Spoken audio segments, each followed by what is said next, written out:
नाजरीन, मैं हूं बिस्मिल्लाह आफ्ताब आलम और आप देख रहे हैं उर्दू हिंदी नॉलेज चैनल। आइए, जो सिलसिला चल रहा था उसी में आगे बात करते हैं और यूपीएलटी ग्रेड का जो एग्ज़ाम होने वाला है उसी पर हम बात करेंगे। और आज जो अपना टॉपिक होने वाला है, मैंने कहा था कि जो एग्ज़ाम आपका होने वाला है, ज़्यादा एडवांस बनने की, होशियार बनने की कोशिश मत कीजिए। आपको 3 चीज़ें जो बताई जा रही हैं, अपने लिखने के स्किल में इन तीनों चीज़ों को शामिल कीजिए। कुछ बच्चे हमको कमेंट करके कह रहे हैं कि टॉपिक जो हैं वो इससे हट कर के नहीं आएँगे और उसमें कोई ये भूमिका या महत्वपूर्ण चीज़ नहीं है कि तसलसल है या नहीं है, और राइटिंग अच्छी होनी चाहिए। अच्छी बात है, लगे रहो। हम गारंटी लेते हैं कि 120 सीट उर्दू में हैं। ये देख लीजिएगा, 80 सीट से ज़्यादा भरी नहीं जाएँगी, 40 सीटें खाली पड़ी रहेंगी। क्योंकि हम जानते हैं अच्छी तरह से 700 बच्चे जो पास हुए हैं, 750 के करीब, इनमें से कम 200 बच्चे ऐसे हैं जो निकाल के फेंक दिए जाएँगे, जिनके बस की बात नहीं है कि अंदर पहुँच पाएँ। किसी के पास डिग्री नहीं है ओरिजिनल, कोई कागज़ गलत भर रहा है बैठा हुआ। और ऐसे कई हमारे पास बच्चे आ चुके हैं जिन्हें अभी यही नहीं पता है कि उर्दू का फार्म भरा जा रहा है या नहीं भरा जा रहा है, मुझसे फ़ोन करके पूछते हैं। तो ये बच्चे तो बाहर, मतलब 100% नहीं बल्कि 200% बाहर हैं। हम सीधे-सीधे कह देते हैं, बस यही सबसे बड़ी कमी है और हम जो कहते हैं वो सीधा कहते हैं। दूसरी बात, अब ये जो टॉपिक आज का अपना है, इस टॉपिक में अगर आप देखेंगे तो उर्दू नावल का इर्तिक़ा अदवार के एतबार से। टॉपिक पहले समझ लीजिए, लिखना क्या है और इसकी ख़ुसूसियात, अहमियत पर एक मज़मून अपने तख़य्युल के पैराए में ढाल कर लिखिए। इस एक सवाल के अंदर कई सवाल छुपे हुए हैं। पहली बात, नावल का इर्तिक़ा आपको बताना है, फिर अदवार के हिसाब से बताना है, यानी सिस्टमेटिक ढंग से बताना है, प्लस नावल में क्या क्या खूबियाँ अदवार के हिसाब से बदली गई हैं वो आपको मज़मून में बताना है। ठीक, तो इतनी चीज़ें हम आपके सामने एक ही मज़मून में शामिल करते हैं।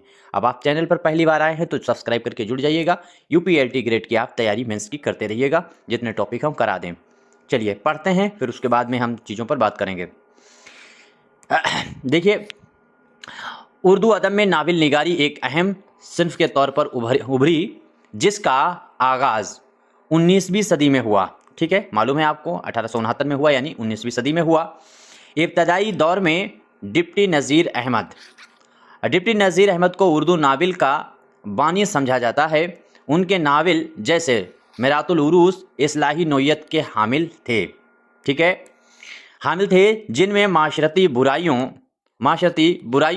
की निशानदेही और अखलाकी तरबियत पर जोर दिया गया। उस दौर के नावल सादा, मतलब इनके दौर के नावल जो हैं, इस दौर के नावल सादा ज़बान और मकसदी अंदाज के हामिल थे।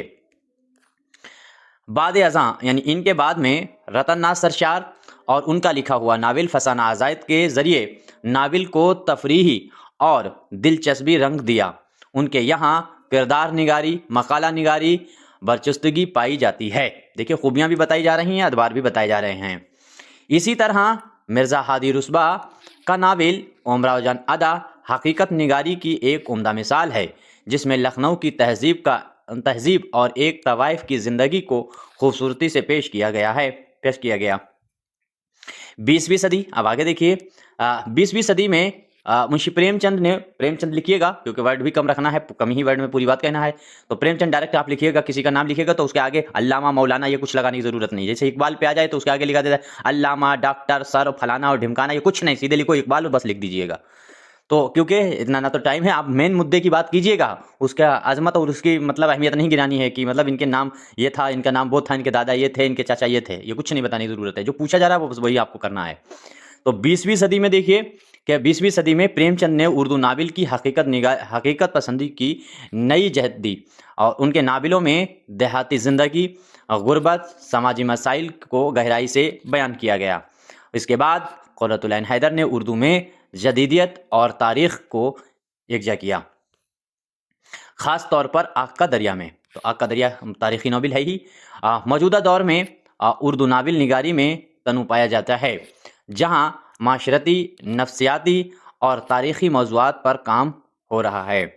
आज के नावल निगार, यहाँ देखिए, आज के नावल निगार जदीद उसलूब, अलामत निगारी और गहरे मशाहिदे के ज़रिए अदब को नई जहतें दे रहे हैं। यूँ उर्दू नावल का इर्तिक़ा इस्लाही मकसद से शुरू होकर हकीकत निगारी, रोमानियत और जदीदियत तक पहुंचा है, जिसने उसे एक मुकम्मल और हमगिरी सिन्फ बना दिया है। तो इस तरह से जो टॉपिक हमने आपको दिया था उस टॉपिक पर हमने बात कर ली। आपको कोई ऐसा टॉपिक लगता है जिस पर आपको लगता है कि मजमून आ सकता है और आपको टॉपिक में मुश्किल हो रही है तो ज़रूर भेजिएगा। हम कोशिश करेंगे कि किस तरह से सवाल उसमें पूछा जा सकता है और किस तरह से आएगा तो हम उस पर बता देंगे।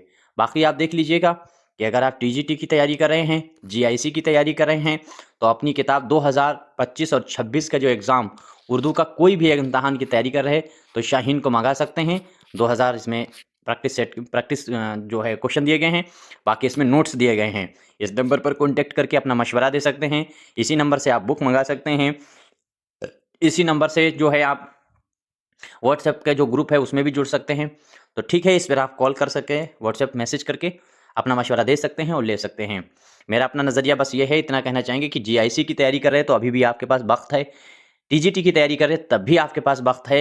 इसका ज़रूर रिवीजन कीजिए। बाकी जो क्लास लिए गए हैं वो एक एक क्लास देख डालिए, बार बार देखिए, 100% आपका काम हो जाएगा। बाकी आपको वीडियो अच्छा लगे तो लाइक कर सकते हैं, वरना डिसलाइक कर सकते हैं। शुक्रिया।